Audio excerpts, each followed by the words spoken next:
رمضان کا مطلب ہے جل جانا، کس چیز کا جل جانا۔ صلاۃ الاوابین حین ترمز الفصال، نیک لوگ ایک نماز پڑھتے ہیں کب؟ جب اونٹ کے پاؤں جلنے لگیں، اونٹ کے پاؤں جب جلنے لگیں، اونٹ کے بچے کے پاؤں جب جلنے لگیں۔ تو رمضان میں جل جانا، اس کا روزے سے کیا تعلق ہے؟ اس کا روزے سے تعلق یہ ہے کہ 360 دن سال میں ہوتے ہیں چاند کے لحاظ سے، 330 دن کے گناہ اللہ رمضان کے روزوں میں ہر روز میرے آپ کے گناہ جلاتا ہے، جلاتا ہے، جلاتا ہے۔ بھوک لگتی ہے ایک آگ بنتی ہے، پیاس لگتی ہے ایک آگ بنتی ہے۔ تو ہمارے لکڑی کی آگ میں چیزیں جلتی ہیں اور ہماری بھوک، روزے کی بھوک کی آگ میں گناہ جلتے ہیں، اور 29ویں روزے اللہ سارے سال کے گناہوں کو جلا کے روزہ والا یا روزے والی کو ایسے پاک کر دیتا ہے جیسے آج ماں کے پیٹ سے نکلا ہو، ایسے ان کو خوبصورت کر دیتا ہے۔ حج کا مہینہ آیا، اعمال اسی طرح ہیں جیسے ہوتے ہیں۔ رمضان کا مہینہ آیا تو میرے نبی کا اعلان ہو گیا، ایک فرض 70 فرض کے برابر ہو جاتا ہے۔ کمال ہے، نفل فرض کے برابر۔ فرض اور نفل میں فرق کیا ہے؟ حضرت علی ہی کا فرمان ہے کہ جس شخص نے ایک فرض روزہ چھوڑ دیا، پھر قیامت تک اس کی قضا میں نفل روزے رکھتا رہا، تو ایک روزے کا یہ سارے روزے بدلہ نہیں ہو سکتے۔ ایک نماز چھوڑ دی اور پھر اس کی قضا میں قیامت تک نفل پڑھتا رہا، تو فرض نماز کی ایک رکعت کے ایک سجدے کے برابر بھی نہیں ہے۔ فرض میں اتنی طاقت ہے۔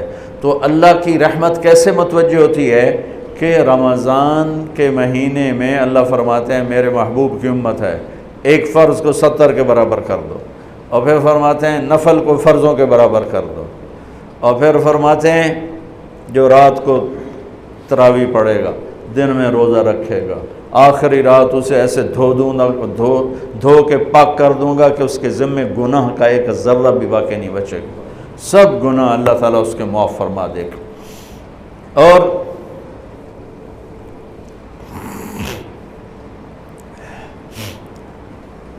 میرے نبی نے فرمایا من صام رمضان ایمانا و احتسابا، دوسری بھی من قام رمضان ایمانا و احتسابا، جس نے روزہ رکھا اللہ کی رضا کے لیے، جس نے تراویح پڑھی اللہ کی رضا کے لیے، اس کے پچھلی زندگی کے سارے گناہ اللہ معاف فرما دیتا ہے۔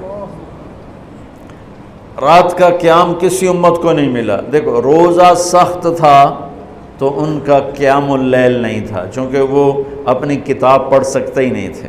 رمضان میں اللہ نے آسمانی کتابیں اتاری، یکم رمضان کو ابراہیم علیہ السلام پر، 2 رمضان کو تورات موسیٰ علیہ السلام پر، 8 یا 6 رمضان کو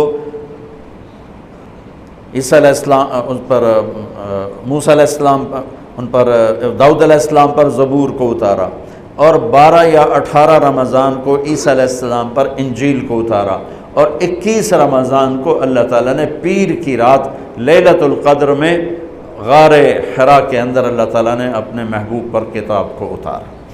وہ کتابیں فل آ گئیں، لکھی لکھائیں۔ قرآن فل نہیں آیا، قرآن صرف ایک سورت کے 19 الفاظ آئے بس، اور پھر 23 برس میں قرآن اترا۔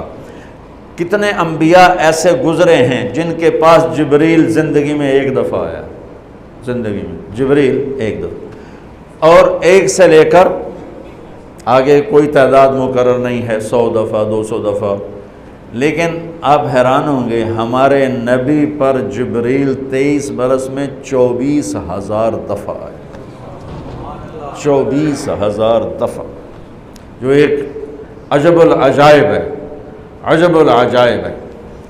تو میرے بھائیوں، رات کی تراویح، دن کا روزہ، تراویح میں کیا ملنے والا ہے؟ میرے نبی کا فرمان ہے ہر سجدے پہ 1500 نیکی، ہر سجدے پہ 1500 نیکی۔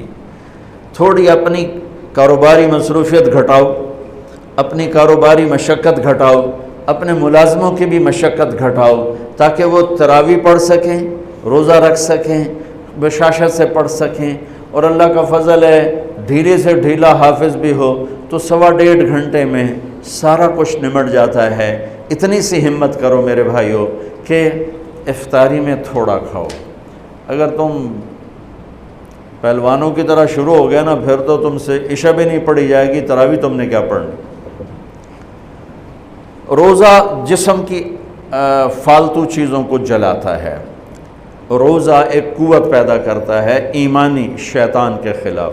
وہ کیسے پیدا کرتا ہے شیطان کے خلاف؟ اللہ تعالیٰ حلال کو بھی حرام کر دیتا ہے۔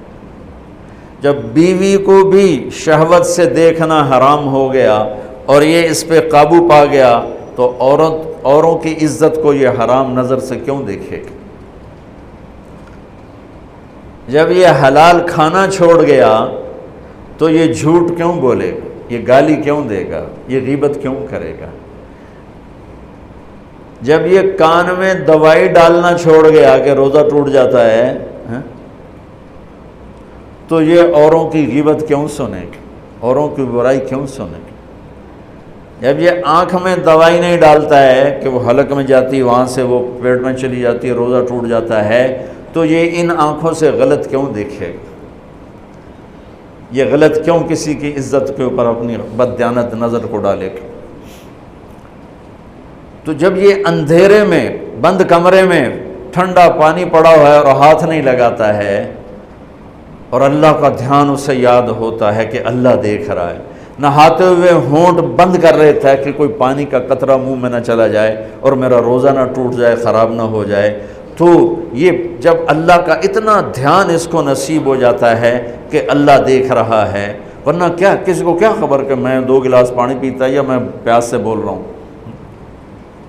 تو جب وہ اللہ کو اتنا اپنے دھیان میں لے آتا ہے کہ اللہ دیکھ رہا ہے، میں پانی نہیں پیوں گا، اللہ دیکھ رہا ہے، میں بیوی کو ہاتھ نہیں لگاؤں گا، اللہ دیکھ رہا ہے، میں کسی کی عزت پر بری نظر نہیں ڈالوں گا، اللہ دیکھ رہا ہے، میں کسی کی برائی نہیں سنوں گا، اللہ دیکھ رہا ہے، میں کسی کی برائی نہیں کروں گا، تو پھر جب یہ بازار میں جائے گا تو جھوٹ تو نہیں بولے گا، جب یہ تولے گا تو غلط تو نہیں تولے گا۔ ہاں یہ الگ بات ہے، بہت سے مجھے ملے کہ جب بس رمضان میں جھوٹ چھوڑ دیتے ہیں، اس کے بعد پھر شروع ہو جاوی تھا رمضان میں رشوت نہیں لیتا ہوں، اس کے بعد پھر شروع ہو جاتا ہے۔ تو چلو شکر ہے 1 مہینہ تو مسلمان رہتے ہیں۔ اچھا اس کی وجہ کیا ہے کہ رشوت خور کہتا ہے جی رمضان میں نہیں، جی نہیں، رمضان میں جھوٹ نہیں بولنا، رمضان میں صحیح تولنا ہے، رمضان میں غلط نہیں تولنا ہے۔ کیوں؟ شیطان قید ہو جاتا ہے۔ رمضان میں نمازی کیوں بڑھ جاتے ہیں؟ شیطان قید ہو جاتا ہے۔ کسی امت کو یہ نہیں ملا کہ رمضان میں شیطان قید کیے جائیں، اس امت کو ملا رمضان میں شیطان قید ہو جاتے ہیں۔ کسی امت کو یہ نہیں ملا کہ رمضان میں جہنم کے دروازے بند ہو جائیں، اس امت کو ملا ہے رمضان میں جہنم کے دروازے بند ہو جاتے ہیں، جنت کے دروازے کھل جاتے ہیں۔ کسی امت کو یہ نہیں ملا کہ ان کے لیے ہر مخلوق دعا کرے، رمضان کے مہینے میں اس امت کو یہ ملا ہے کہ ان کے روزہ رکھنے والوں کے لیے چونٹیاں بھی دعا کرتی، پرندے بھی دعا کرتے ہیں، مچھلیاں بھی دعا کرتی ہیں، ہوائیں دعا کرتی ہیں، ہر شے دعا کرتی ہے روزہ رکھنے والے کی۔ اس امت کو ملا۔ کسی امت کو یہ نہیں ملا کہ آخری رات ان کی سب کی بخشش ہو جائے، اس امت کو ملا ہے کہ رمضان کی آخری رات سب کی بخشش ہو جاتی۔ کسی امت کو یہ نہیں ملا کہ جنت کی حوریں انہیں روزوں میں یاد کریں، اس امت کو ملا ہے کہ اللہ تعالیٰ جنت کو کہتا ہے کہ تو تیار ہو جا، میک اپ کر لے، میرے بندے آ رہے ہیں، دلہن بن جا، سج دھج کے مجھے دکھا دے تاکہ میں اپنے بندوں کو پیش کروں تحفے کے طور پر۔ یہ ہے تمہاری بھوک کا بدلہ، یہ ہے تمہاری پیاس کا بدلہ۔